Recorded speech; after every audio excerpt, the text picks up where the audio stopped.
Psychologie, alimentation, conseils médicaux, psychiatrie. Votre santé nous intéresse. Toutes vos questions au 63 23 23. Et il est 9h15 sur notre antenne, notre standard et bien évidemment celui que vous venez d'entendre, le 63 23 23, il est ouvert tout au long de la journée pour vos interventions. Et ce matin, je vous invite bien évidemment à l'utiliser si vous souhaitez échanger avec nous, nos invités, et bien sûr partager sur la thématique du jour. On va parler de la chlordécone ou du chlordécone, que je me fasse pas tirer les oreilles par certains.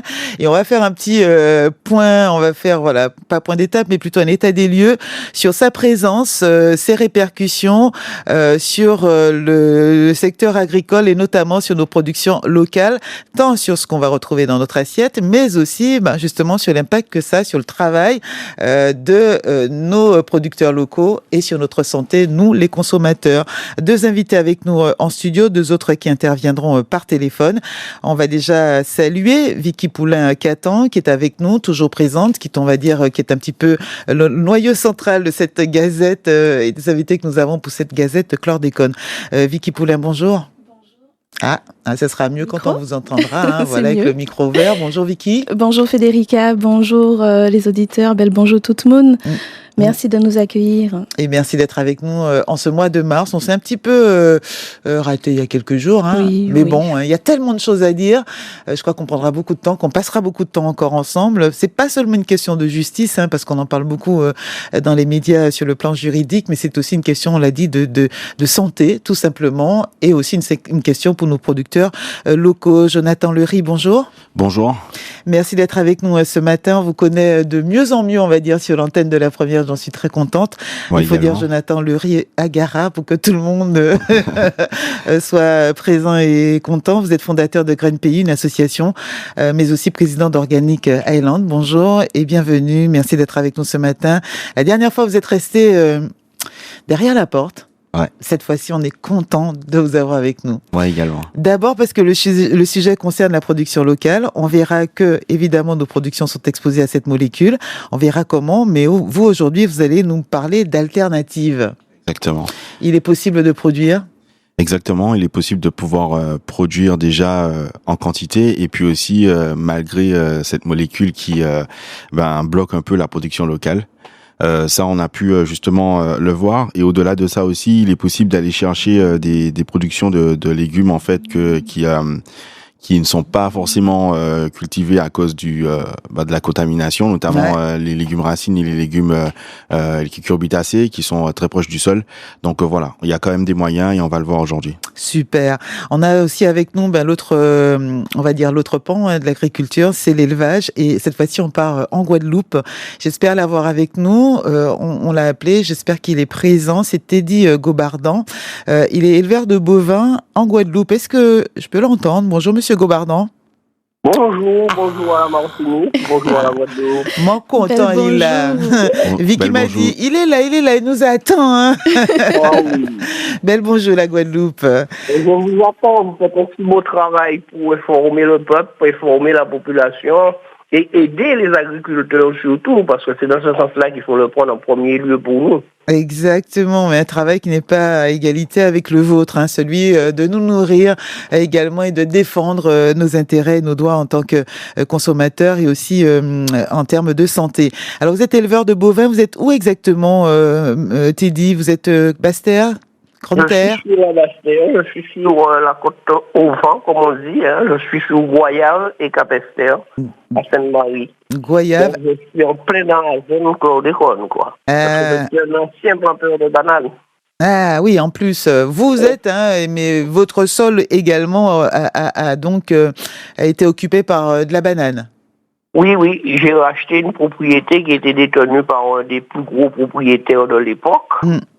Et où ça faisait pas défaut les fonds pour acheter des produits et imbiber les sols de chlordécone.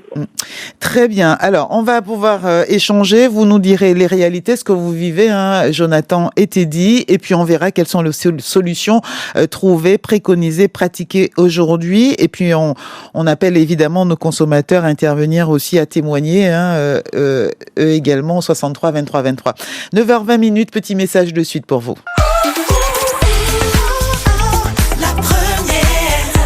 Martinique la première, C'est fou. La première. 63 23 23. Mieux vaut le savoir.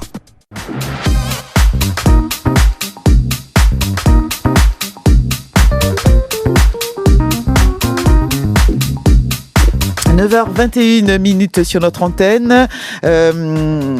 La situation, la chlordécone, le chlordécone, on a vu que ça fait des années qu'on en parle maintenant, hein, Vicky. On en parlera encore pendant de nombreuses années.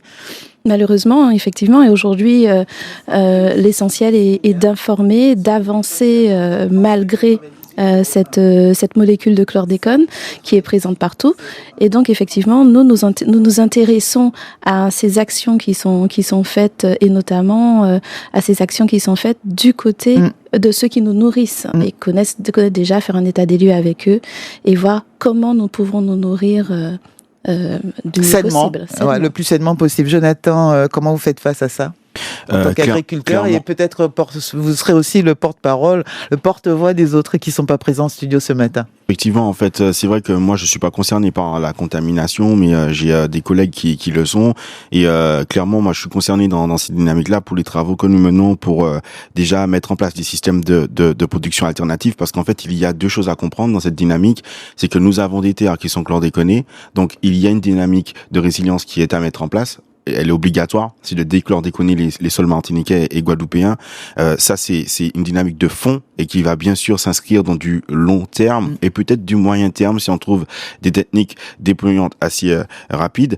Mais il y a tout de suite à portée de main quelque chose qui est saisissable, c'est de pouvoir arriver à cultiver sur ces terres chlordéconées de façon à ce que l'impact sur la surface agricole utile qui a été celle qu'on a connue ces dernières années puisse diminuer et réduire. Donc le but c'est de gagner en productivité sur des techniques qui nous permettront de pouvoir cultiver sainement sur ces terres et non pas seulement cultiver sainement mais cultiver justement ces familles de légumes qui sont interdits à cause de la pollution. Alors ces familles de légumes, pour ceux qui nous rejoignent, on a entendu racines, on sait que les cucurbitacées ou tous ceux qui sont au contact direct du sol, c'est ça. Donc on avait pris l'exemple du concombre, le giromon certainement en fait partie également. Donc c'est vrai qu'il y a eu ça a eu un effet sur notre consommation, le choix des légumes, le choix même des points d'achat que nous avions quand on va dire le scandale chlordécone a explosé, même si on sent que les consommateurs commencent à revenir vers le produit de chez eux, mais ça nous a éloignés parce que l'inquiétude, la peur nous a éloignés.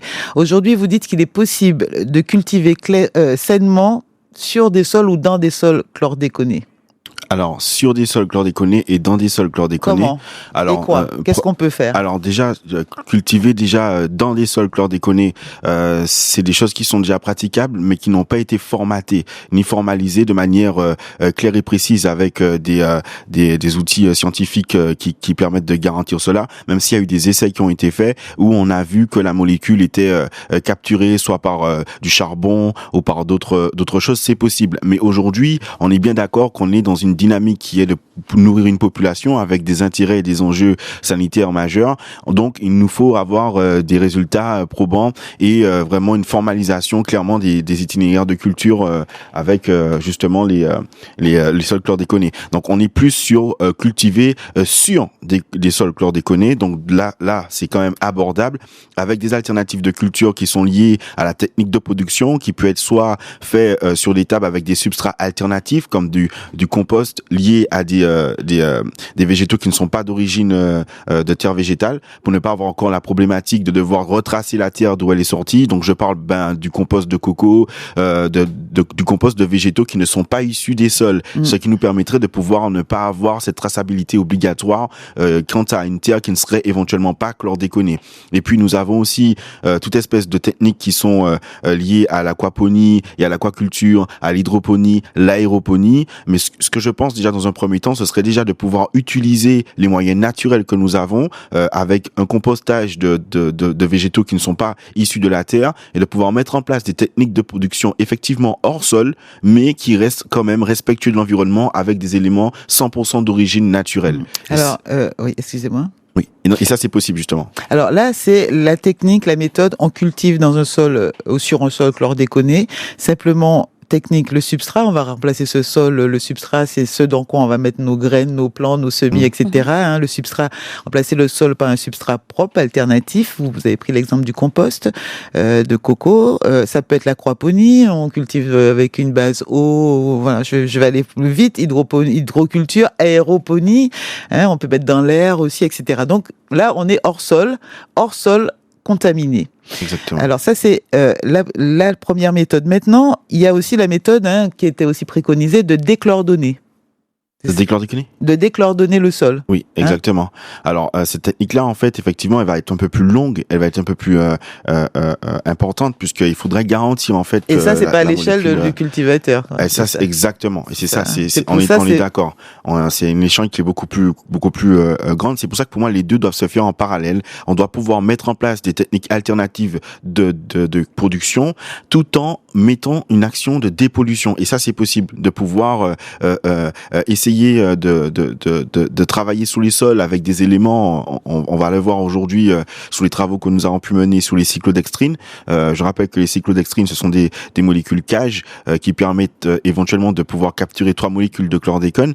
Ces molécules, les cyclodextrines, on pourrait les produire avec la complexification de l'amidon de manioc, donc qui est cultivé sur place, et elle nous permettrait de pouvoir déjà capturer la molécule. Donc ça, c'est déjà un point qui est intéressant. On rappelle qu'il y a quand même des études, des essais qui ont été faits par l'université de Lille sur le sujet et qui ont montré que vraiment face aux hydrocarbures, les cyclodextrines avaient montré vraiment des capacités très intéressantes de captation des polluants. Donc il faut vraiment y aller et aller vers les essais. Seulement, vous pensez bien que déjà pouvoir initier tant une recherche bibliographique qu'une recherche plus poussée, ça coûte déjà certains fonds, mais de devoir vraiment passer à l'action avec des essais sur le terrain, ça demanderait beaucoup de fonds. Or, clairement, on est limité financièrement et nous estimons que déjà le fait d'avoir déjà initié des travaux avec, je rappelle, un comité scientifique qui s'est réuni depuis l'année dernière avec des ingénieurs agronomes et des docteurs là-dessus, aujourd'hui, on a besoin de fonds pour pouvoir balancer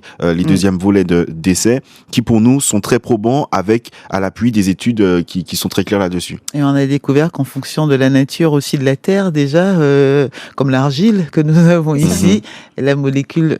Exactement, elle est d'autant plus difficilement lessivable et soluble, et c'est pour ça que justement il faut des éléments qui puissent la capter au cœur même de cette terre argileuse qui capte en fait cette molécule et qui empêche son lessivage. Et le point le plus important aussi avec les cyclodextrines aussi, c'est que ce qui est intéressant, c'est qu'à terme, donc du coup après avoir capté la molécule dans le sol, ces molécules pourraient être après complexifiées et transformées pour aller vers de l'hydrogène. Et ça, c'est le point le plus important qui est intéressant dans cette technique, c'est que déjà, on n'aurait pas besoin d'un élément extérieur à chez nous, puisqu'on pourrait utiliser le manioc qu'on cultive. On pourrait aussi transformer, une fois cette molécule captée, en un élément qui serait éventuellement profitable en termes d'énergie à la Martinique. Donc c'est quand même quelque chose d'assez intéressant sur lequel on aurait aimé que les services en place et que les moyens puissent se pencher très prochainement. Vous me sortez la question. Qui s'intéresse à cela? Qui peut financer? Qui a pris ça en main et qui peut le faire? Vous, Vicky, enfin, vous l'avez dit, les instances, donc on a compris. Oui, voilà. CTM, préfecture, chambre d'agriculture, enfin toutes ces autorités. De façon très claire, aujourd'hui, le plan chlordécone ne le prévoit pas, le compte n'y est pas. On avance à chaque fois, on découvre à chaque fois et on a des bonheurs comme celui-ci peut-être exactement. aussi. Donc, mais il y a des initiatives qui amènent vraiment sur une autre manière de faire. On est sur un développement une innovation effectivement écologique, durable, qui peut nous profiter. On peut faire finalement, c'est peut-être horrible ce que je vais dire, on peut faire de ce cataclysme qui nous est tombé dessus, finalement, une valeur unique. Dire, c'est un mal pour un bien, on peut en faire un mal pour un bien. Aujourd'hui, je pense qu'effectivement, je suis d'accord avec Jonathan, il faut qu'on travaille à la résilience et qu'effectivement, on arrive à surpasser ça et en faire finalement un levier de performance. On va voir ce que pense aussi et comment ça s'annonce aussi pour les éleveurs avec Teddy qui est avec nous, Gobardin. Avant de vous donner la parole, bien sûr, les auditeurs qui sont à notre écoute, mais un petit point quand même sur comment faire face justement à cette molécule dans le sol quand on a des bovins, mais aussi des moutons, des cabris et que ceux-ci, broutent, grattent, dorment, etc., voire même boivent l'eau des mares ou des retenues d'eau, monsieur Gobardin. Teddy. On l'entend pas. Même que les bêtes boivent de l'eau du robinet. Aussi, puisque pour nous-mêmes. Parce que nos robinets aussi, il faut le reconnaître, sont pollués. Il faut pas l'oublier. L'eau qu'on nous donne à boire, elle vient des rivières. Oui. Et les rivières chez nous sont polluées.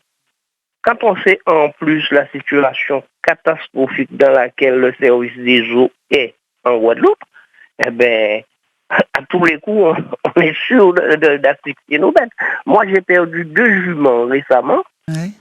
J'ai une collègue en Martinique chez vous qui en a perdu 7. Là, ces jours-ci. Donc, on se pose des questions. Pourquoi? Qu'est-ce qui se passe? Nos bêtes, elles consomment de l'eau, elles consomment des aliments, elles consomment de l'herbe, mais on a des problèmes comme ça, les naissances qui se passent mal et tout. Et que disent les services sanitaires, justement? On parle de la direction, c'est la DAF, hein? Pour le moment, rien. Moi, je suis très bien placé pour vous dire, j'ai en main des factures de livraison. Moi, je livre mes bêtes à une coopérative. Je suis adhérent à une coopérative, donc je suis le régime strict. J'ai une étiquette sur mon passeport bovin qui dit que mes bêtes sont élevées en zone chlordéconée. Oui. Donc, elles sont abattues, elles sont testées, et là, on vous sort où, ok, elle est testée positive, on l'élimine du marché, et c'est fini. Il n'y a rien de plus, madame. Aucune autre information, encore moins de chèque. Donc, vous vous rendez compte, les premières victimes, ce sont les agriculteurs, ce sont les éleveurs, mais on s'en occupe même pas.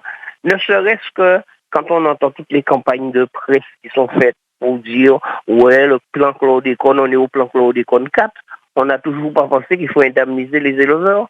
On n'a toujours pas pensé qu'il faut justement prendre l'éleveur à charge pour faire des prélèvements, pour l'analyser lui, pour savoir s'il n'est pas contaminé aussi.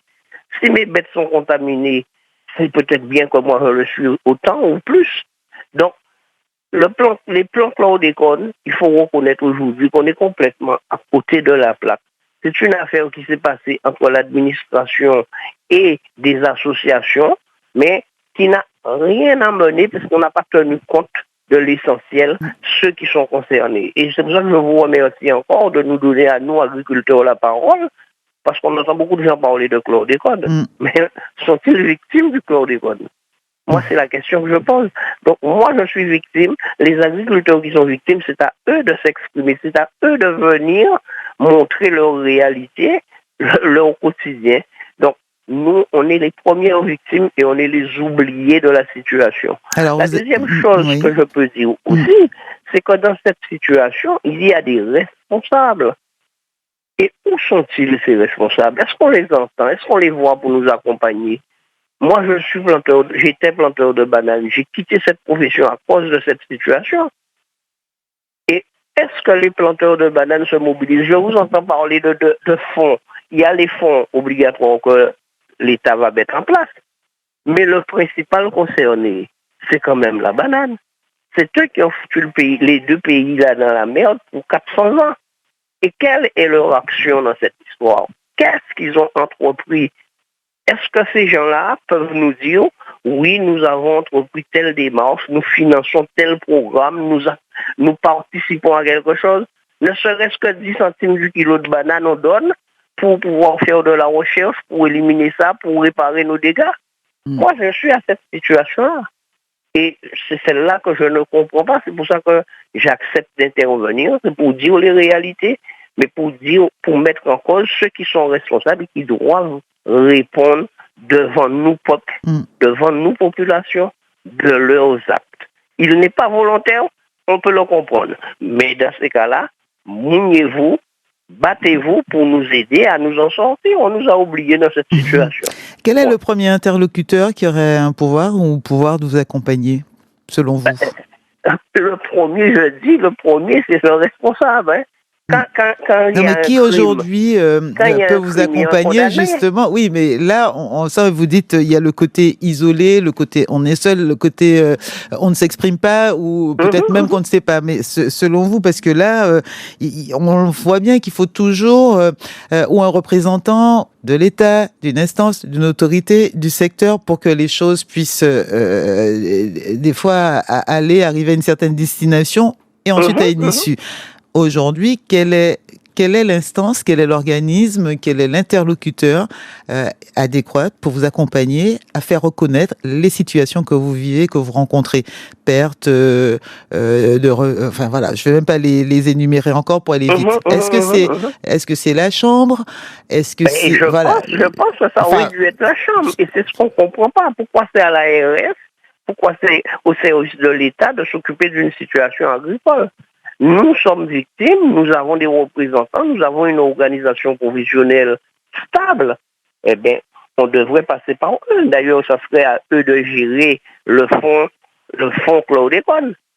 Et là, à ce moment-là, on aurait vu des incidences, on aurait vu des actions sur le terrain. Et alors, quelle est la position de la Chambre d'agriculture aujourd'hui? Elle est dans l'attente, madame. Elle est dans l'attente. Hein? Tout le monde est là, mais seulement c'est l'État qui a gardé un pouvoir décisionnel sur la chose, hein, et c'est géré entre la DAF, service d'État, et l'ARS. Alors, Jonathan Lery nous a présenté des méthodes, des pratiques, des techniques, des solutions pour que les cultivateurs puissent continuer à produire dans un sol chlordéconé ou dans un sol déchlordéconé. Qu'est-ce que l'éleveur peut faire, lui? Ben, nous aussi. Et comment? Vous, c'est la technique élevage hors sol, oui. Je cherche en hangar, sur du béton. Voilà. C'est ça. Donc un investissement. Donc un investissement lourd ou pas pour vous aujourd'hui? Ben, c'est théoriquement lourd. Ouais. Et on n'a pas encore opté pour un choix. Mais est-ce qu'il faut que chacun fasse un bâtiment de décontamination? Ou est-ce que c'est pas préférable de faire un seul bâtiment de décontamination où tout le monde va faire décontaminer ses bêtes? Comme disait tout à l'heure l'intervenant précédent, il faut peut-être utiliser ce mal pour créer un bien, pour qu'on crée de l'emploi, pour qu'on crée de nouvelles perspectives de développement économique. Donc, nous, pour l'immédiat, on est en train de programmer comment on va faire. Je suis en contact avec les responsables de l'agriculture pour faire une démarche, parce que les fonds n'étaient pas suffisants auparavant. Donc, on a loué une petite enveloppe pour faire de l'analyse de sang des bêtes avant l'abattage. Mais il n'y avait pas assez, donc moi, mes bêtes sont parties à l'abattage. Quand j'ai appelé, on m'a dit non, il n'y a plus de budget, il ne reste plus rien, donc j'envoie ta bête comme ça. J'envoie ma bête, boum, et bien là, voilà, elle est chlordéconée, elle est saisie, et je ne suis pas indemnisée. Elle est abattue. Elle est saisie, abattue, je ne sais pas quoi, détruite, et vous n'êtes pas indemnisé, évidemment. Voilà. Vous faites les comptes de ce type de perte. Est-ce qu'il est possible, Vicky Poulain, vous, Teddy, Jonathan, je vous redonne la parole, peut-être pas là-dessus, Fray, mais est-ce qu'il est possible, d'enregistrer ces pertes? Oui, c'est possible. Normalement, on les a. On a les feuilles de vente, on a le poids du bovin. Et on les fait remonter à qui? À l'ARS, à la DAF, à la Chambre d'agriculture? C'est ça que je veux dire. C'est ça. À personne. Même notre coopérative ne se charge pas de quoi. Apparemment, les choses n'existent pas pour l'instant, puisque c'est ça. On est en création. Il n'y a rien pour le moment de prévu. Je veux dire que la réaction à ce problème du chlordécone, on est aujourd'hui en création de cette réaction. Donc, il y a ça. Alors, donne la parole. Ouais. Il y a de ça, mais il y a aussi le problème de notre fonctionnement systémique qui est descendant. À un moment donné, tant qu'on ne fera pas en sorte d'écouter ceux qui font, ceux qui sont au contact de la réalité et leurs besoins, on ne pourra pas construire de système efficace. On en est là, en fait. Et à partir du moment où le problème concerne ceux qui nous nourrissent, ceux qui produisent, et que eux, finalement, arrivent en bout de chaîne et ne sont pas finalement intégrés dans la chaîne, et même, normalement, ils devraient être à la tête de la chaîne, mais à minima, on pourrait les intégrer. Ce n'est pas fait, en tout cas, pas de façon suffisante.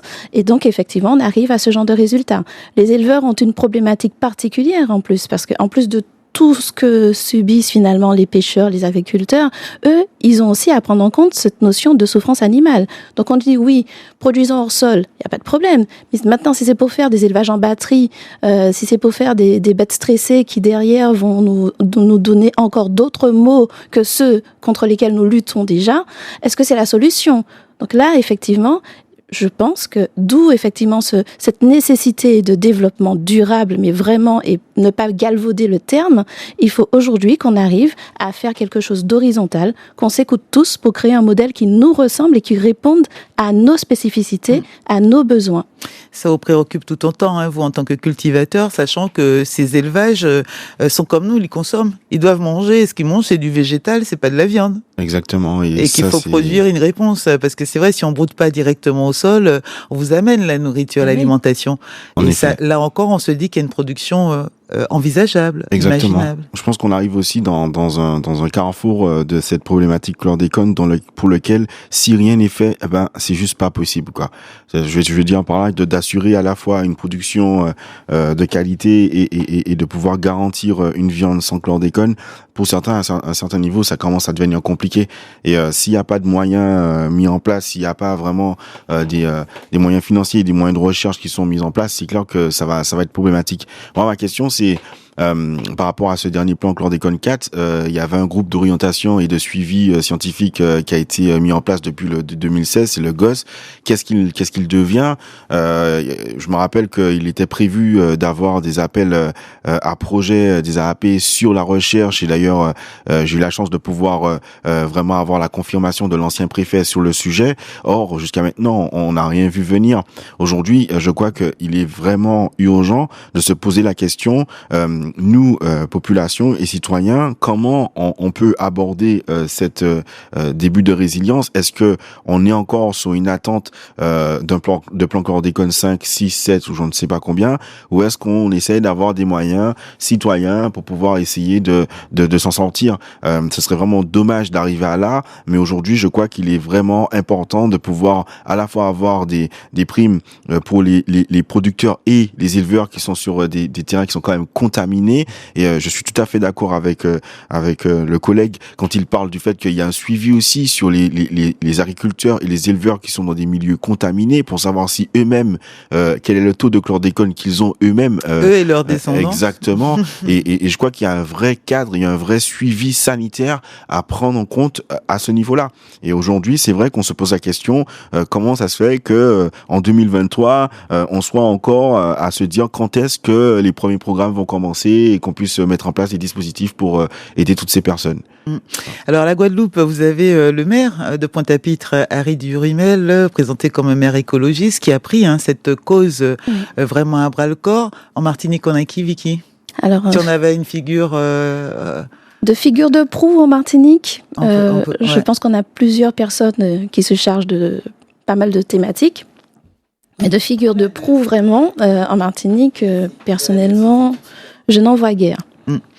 Bon, il n'y a pas de figure de proue. En revanche, on n'a peut-être pas d'hommes politiques figure de proue, mais on a des personnalités, voilà. On a des artistes, oui. On a des activistes, on a des associations, pas mal d'associations d'ailleurs, qui se sont levées pour faire entendre la voix du peuple. D'abord, au départ, c'était d'abord pour défendre les consommateurs, et après, on s'est vu l'impact, on a vu au fur et à mesure l'impact sur les professionnels. Actuellement, et ça fait l'actualité pendant 2-3 jours, sur nos médias, on nous parlait d'une action qui était menée par les forces de l'ordre suite à la demande et à l'appel donc du maire de Fort-de-France pour donc expulser des personnes qui occupaient un espace, particulièrement précisément le parc de l'espace Camille Darcière. On va entendre Suzy Sengel, artiste, membre de Noula. Elle était sur les lieux et elle va nous dire pourquoi est-ce qu'ils ont mené cette action. 9h44 minutes, des petits messages pour vous avant. Martinique la première, c'est vous. Psychologie, alimentation, conseils médicaux, psychiatrie. Votre santé nous intéresse. Toutes vos questions au 63 23 23.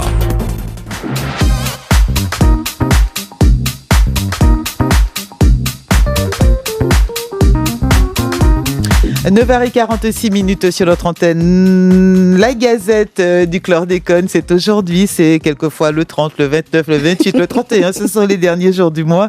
Et ce matin, nous sommes avec Jonathan Lurie de Graines Pays, mais aussi avec Teddy Bardan, parce que oui, moi j'avais un collègue, je crois que c'était Gobaldan à RFO Guadeloupe Première, Teddy Gobardan qui est éleveur en Guadeloupe, et on le disait, Suzy Singa, qui est donc membre de Noula, artiste, femme de Martinique, et qui était donc présente à la Coup contre non-lieu. C'était donc dans ce parc Camille Darcière, et c'était jusqu'à hier, Suzy. Oui. Belle bonjour, Suzy. On l'entend pas. Belle bonjour, Frédéric. Oui. Moi là, tout douce, ma fille. Moi là, épisode, comme d'habitude. Alors, dis-nous ça qui t'est qu'à passer, Camille Darcière. Poutis autres, t'es là. Et qui ça qui fait, hein, quel résultat vous avez? Parce que c'est depuis janvier.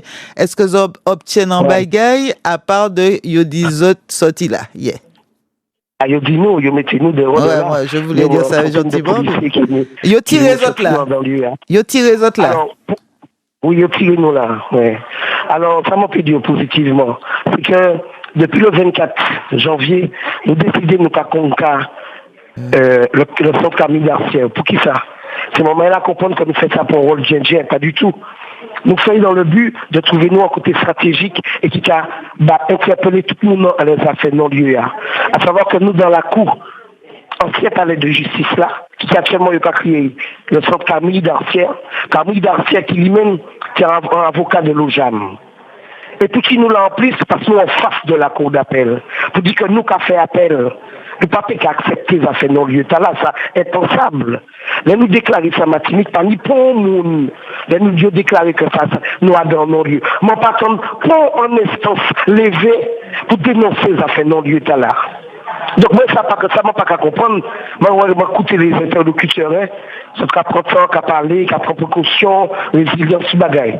Mais ça m'a qu'à dire, qui nous fait empoisonner? Qui nous prend petit bête qui a créé charançon, qui mangeait bonhomme, ils ont décidé des produits et puis mettez autant pesticide, insecticide, code d'école pour nous payer ça, justement continuer à augmenter la production de la banane dans le seul but de leur intérêt à savoir du fric. On dépend de notre santé. Et moi, pour moi, c'est là le problème qu'a posé quand. Il y a dit que nous avons charmé en les déchets, mais attends, je trouve que je parle dans l'autre problématique là qui est fondamentale, à savoir qu'il y a l'argent, money, you know. C'est nous qui allons continuer à faire l'argent. C'est pas jaloux, dit ça, yo, ni. Mais moi, ça, comment on a fait l'argent, yo, ni non. Et comment on a continué à faire aller. Vous comprenez? Et moi, ça m'a dit. J'entends empoisonner, réparer. Mais moi, qui dit ça, moi, qui parle de ça aussi, de députés, et puis ceux qui se sont comportés par civil à la CTM pour le dossier. Mais non, parce que c'est pas ces mêmes-là qui ont permis l'épandage, qui ont permis dérogation pour qu'on puisse continuer à nous empoisonner sciemment. Maintenant, madame, là, d'ailleurs, je vais profiter pour dire belle, ou le coucou, respect dans les agriculteurs, justement. Respect dans tout ce moment il a qu'à mort de ce problème-là, que je ne peux pas dénoncer. Excusez-moi. Et que pour moi, c'est ça le problème. Nous, l'homme qui a souffert Martinique, on les rotait. Nous, l'homme qui a souffert Martinique, on les rotait à ce chlordécone là. Je vais penser aux ouvriers agricoles, qui appellent famille, qui pas une pièce assistante au niveau médical. Moi, quand madame qui finit par là, quand madame quand il livre des clés, t'as mené des clés l'abattoir.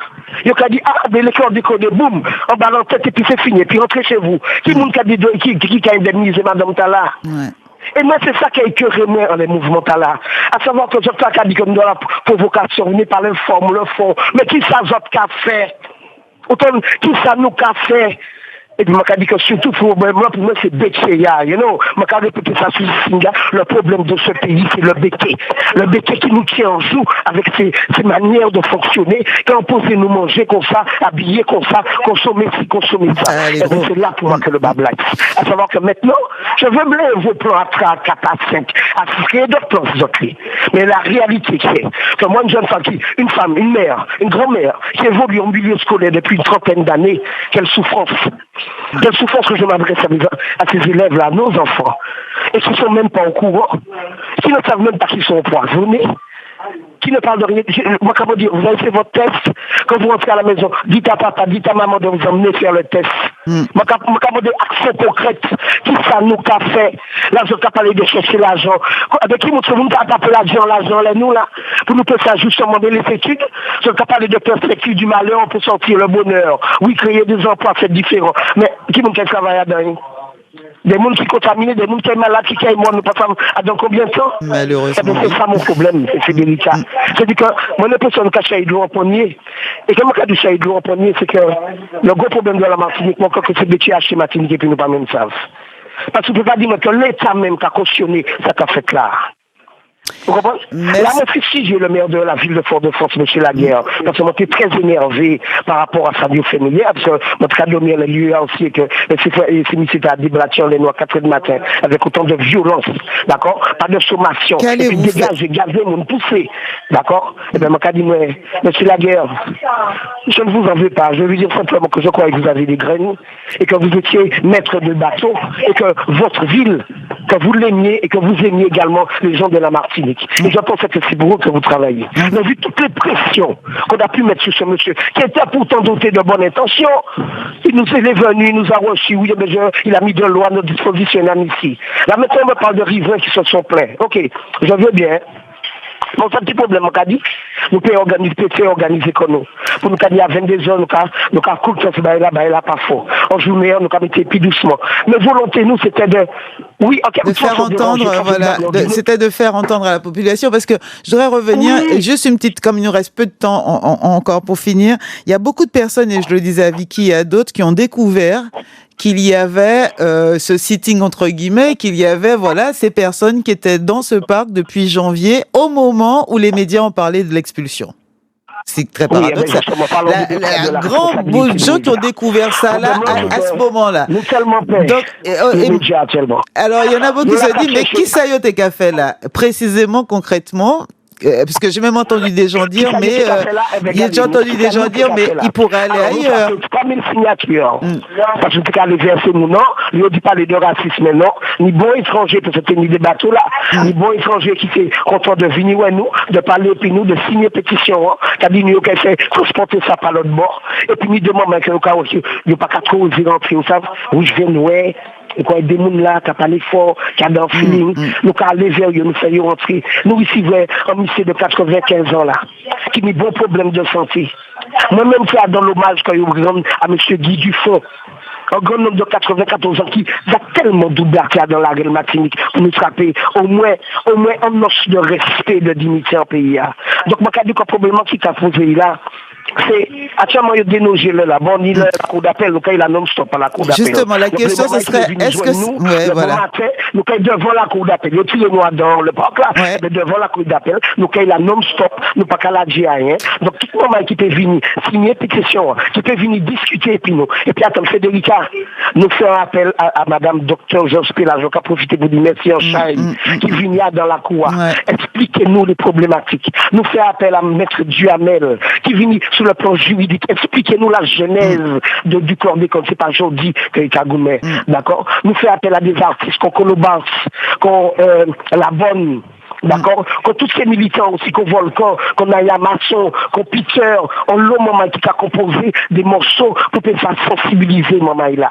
D'accord? Donc moi je dis à un moment là, question moi je pose moi, qui ça yo ka mettre à disposition nous pour nous dénoncer nos lieux là et pour nous attraper, pour nous river attraper, rester dans nous. Eh ben la question comment nous pas fait pour continuer.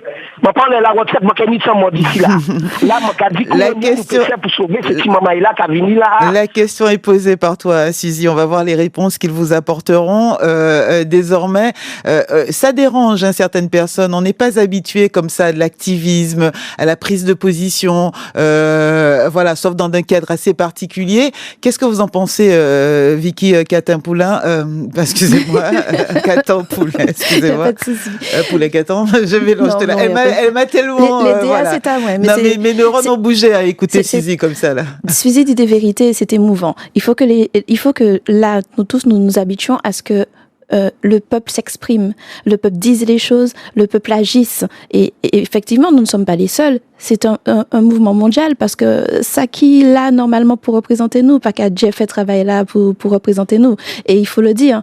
Et du coup, oui, ça monte. Moi, ce que je constate, c'est qu'effectivement, cette initiative était belle parce que j'y suis allée et je les ai soutenus. Parce que cette initiative, elle est belle parce que c'était un espace pacifique, artistique, c'était un espace de discussion, c'était un espace d'innovation et vraiment de voir tous ces échanges, de voir tout ce brassage, voilà. Je pense que là, c'était porteur et on est passé à côté d'une occasion de faire quelque chose, voilà, un bagaille potalant, un bagaille qui fait nous monter, un bagaille qui c'est pas fini, on n'est pas passé, c'est voilà, pas fini. Mais en attendant, c'est vrai que... C'est pas fini. Un petit mot parce que c'est la conclusion, on se quitte dans 30 secondes. D'accord. Jonathan Lurie. Alors, c'est clair que on est vraiment dans une situation qui est assez particulière où vraiment on voit bien que n'ayant aucune issue dans cette problématique, à la fois une issue pour que les populations puissent exprimer leur mécontentement et aussi une issue en termes de résilience, on voit bien aujourd'hui